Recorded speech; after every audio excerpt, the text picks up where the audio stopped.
Do you always feel like time is slipping through your fingers? You wake up early, rush through the day, but in the end, what do you have? A list of unfinished tasks and a heap of guilt?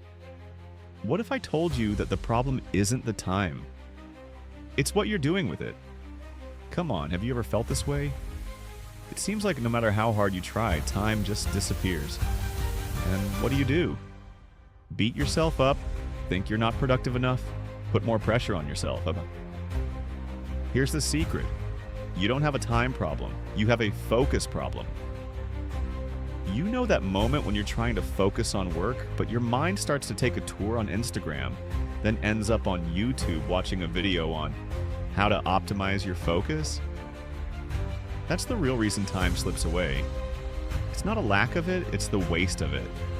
You may feel like you're working, but deep down you're just switching tasks. And in the end, you don't even realize it. Sounds familiar? Here's the bombshell. It's not about having more time. It's about having more control over what you're doing with the time you already have. You know what's wrong with your focus? It's not split between work and leisure. It's split between what's important and what's urgent. And not always is the urgent the important. The reality is we're addicted to feeling busy. When we're busy, we think we're in control. But in fact, we're just swapping one thing for another. If you think you're focusing but not actually making progress, you're just distracting yourself more efficiently. And believe me, it's a vicious cycle that will take you further and further from what truly matters. Define what really matters. The first thing you need to do is choose where you're truly going to put your focus.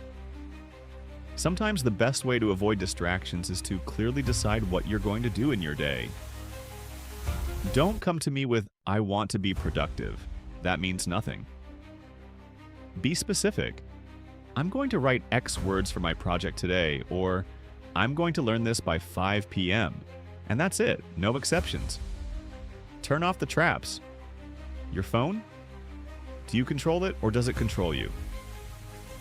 Quick tip. If your phone is always within reach, it will either be in your control or in control of the chaos. Make a simple rule. When you're working, put it in another room. Trust me, you'll survive. You won't miss anything important, but you'll gain a lot more focus. And notifications? How about turning them off?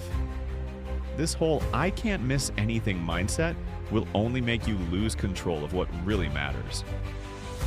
The 90-minute rule.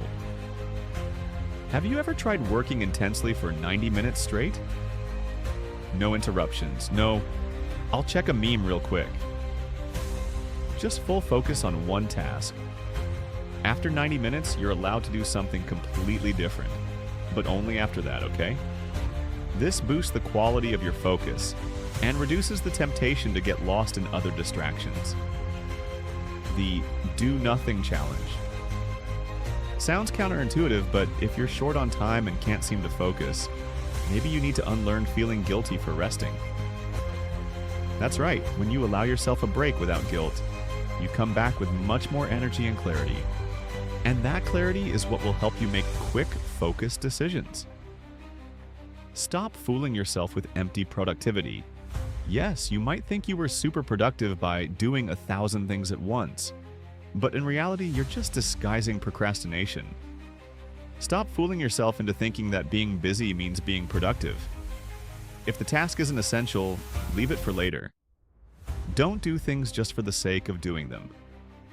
What truly matters is the impact you make, not the number of things you do. In the end, it's not the time that's missing. What's missing is control. You hold in your hands the power to decide what will occupy your mind. And in the end, that's what will define what you achieve. Because time, my friend, is a resource that doesn't come back. And if you don't take the reins now, you'll find yourself stuck in this cycle of distractions until the end. So it's time to stop wasting time and start using what you already have wisely, because in the end, it's not about the time you have. It's about the time you make count.